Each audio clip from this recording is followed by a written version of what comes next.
Hi guys, this is Alea Jen and welcome back to my YouTube channel. So for today's video, bakit nga ba mahalaga na kapag bagong dating tayo, wag muna tayong mag-break contract agad? So, ano nga ba yung ano? Kasi ganyan ako nung una. Gusto ko nang umuwi, gusto ko nang, alam mo yun, kasi ang hirap. Ayan, so bakit nga ba? Kailangan muna nating tumagal ng kaunti.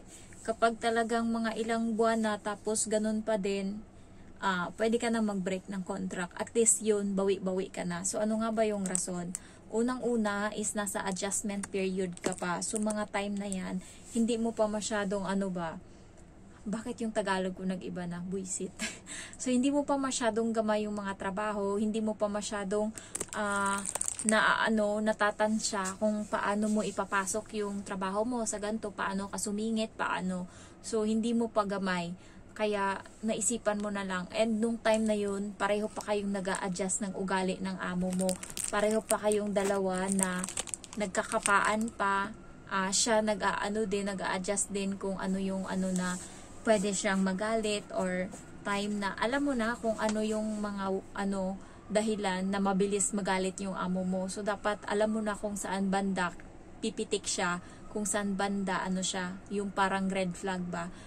Yun yung anuhin mo para sa una talaga pareho pa kayo nag-a-adjust yung ugali mo. Katulad sa akin, bastos ako nung una, hindi ko hindi ko i-deny yan kasi katulad ako ng subscriber na basta bago ka, wala ka pa talagang medyo hindi yung English. Kasi kapag tayo sa Tagalog nagpopo tayo, pag English mahirap na siya i-construct na para hindi ka lumalabas na walang galang. Kaya nung una hindi ako nag-yes ma'am, ang ko yung ko, tapos the way ako sumagot, bastos ba. Katulad nung sinabihan nga ako ng amo ko kung pinunasan ko na yung mesa, ang sagot ko is, yes ma'am, hindi mo ba nakita? So, masyadong bastos yun kung maisip ko ngayon. At saka nung time na yun, wala akong pasensya. Nung meron kasing pangtusok ng sapatos doon sa may labas ng pinto para didiretso or mag-i-slide yung paa mo papunta sa loob kapag masikip yung sapatos. So, ganun yung parang nagwi-way siya ba? Parang pag ganun siya. So, ipapasok mo to siya sa sapatos para dumulas lang yung paa mo, makapasok agad. So, mga 2 beses, 3 beses ko siyang pinapatayo, inatutumba lang natutumba. Hanggang sa napikon ako, last na tumba niya, bahala ka nga dyan. Sabi kong ganun. Tapos yung amo ko, nasa labas pala ng pinto, nag-aantay ng elevator. Tapos, sinarado ko na yung pinto. Hinayaan ko nang matumba yun kasi nainis ako. Kita ng amo ko yung mukha ko na, bahala ka dyan. Sabi kong ganun doon sa inutusan niya yung amo kong lalaki na patayuin niyo. Nagulat ako, lumagatik yung pinto. Na, yun nga, na nalaman ko. Nung pag-alis nila, binuksan ko yung pinto.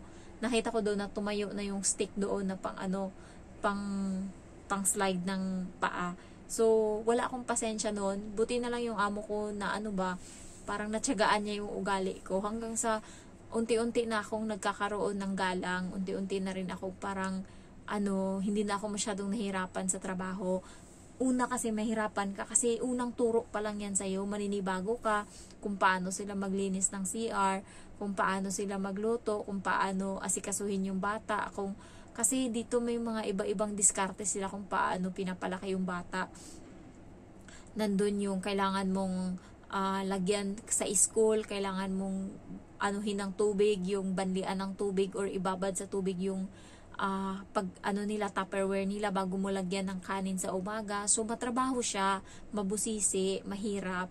Pero sa una lang yan, kapag nasanay ka na, wala na, parang okay na sa'yo yung mga gawain, parang simple na lang sa'yo. At saka pag una, nag-a-adjust pa talaga kayo ng ugali. And pag una, yung trabaho talaga medyo mahirap para sa'yo. Pero sa katagal-tagalan, masasanay ka na. Sa una kasi hindi ka pa sa tulog, kulang ka, tapos pagod ka pa sa trabaho, maisipan mo talaga mag-break ng contract. Pero pagka inano mo na yan, sa una nga sabi ko hindi na ako magre-renew, tama na to, nakakapagod, hindi ko na kaya, nagtsatsaga lang ako. Pero sa katagal-tagalan, parang nasanay ka na sa trabaho mo, sa routine mo, nahanap na siya ng katawan mo kapag hindi ka nakakapagtrabaho ng ganyan. Katulad sa pag-uwi ko sa Pinas, naglilinis ako doon kasi parang nasanay ako na may ginagawa. So, ngayon, nag-renew ako. Una lang mahirap guys, kaya kailangan magkaroon muna kayo ng adjustment period ng mga 3 months, ganyan. Kasi para, ano ba, pareho yung ma-adjust yung ugali yung dalawa ng amo mo. Alam mo na kung ano yung gusto niya at hindi. So, may plus points ka na doon. At saka, alam mo na kung paano gamayin yung mga trabaho mo, kung paano siya pagsunod-sunod rin. Hindi ka na messed up. Hindi ka tulad nung bago ka na kalat-kalat or gulong-gulo yung trabaho mo kaya mahirap siyang ipasunod. Pero kapag tumagal ka na, nahanapan mo na ng ang ginagawa ko kasi ganun sa umaga, magluluto ako para sa bata. Pag alis nila, magkakape ako or kakain ako ng almusal. Tapos, tsaka alas 8, tsaka na ako magtatrabaho doon sa kwarto nila, ta CR, ayan, tsaka ako magmap.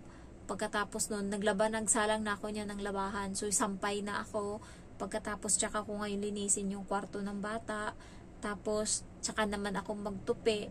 Tapos, babalik uli ako sa isang CR. Lilinisin ko yun. Tapos, tsaka na ako magpunas ng mga sa labas, cabinet, ganyan-ganyan.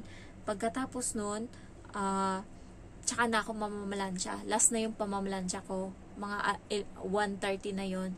Kapag inantay ko na magpasabi yung amo ko na magpaluto, ayun, saktong alas 2 tapos na ako sa trabaho ko. So, sa una lang siya mahirap, pero pag gamay mo na kung saan mo laruin yung trabaho, hindi na siya mahirap. Kaya sa una talaga, tiyagain nyo. Sa una, wag mo na kayo sumuko. Isipin nyo rin yung mga ginastos nyo bago kayo nakapunta dito sa Hong Kong. Isipin nyo yung yung mga pinagdaanan nyo, mabawi man lang. So, yung 3 months is kulang. Sakto pa yung pambayad. Dapat may ginansya or meron kang profit. So, kailangan, tagalan mo pa konti. Yan nga ako nung una, bawi na ako. Katulad nung kaibigan ko, dumating siya May, nag-break contract siya February. So, sabi ko, bawi ka na ba sa ginastos mo lahat-lahat? Sabi niya, bawi na.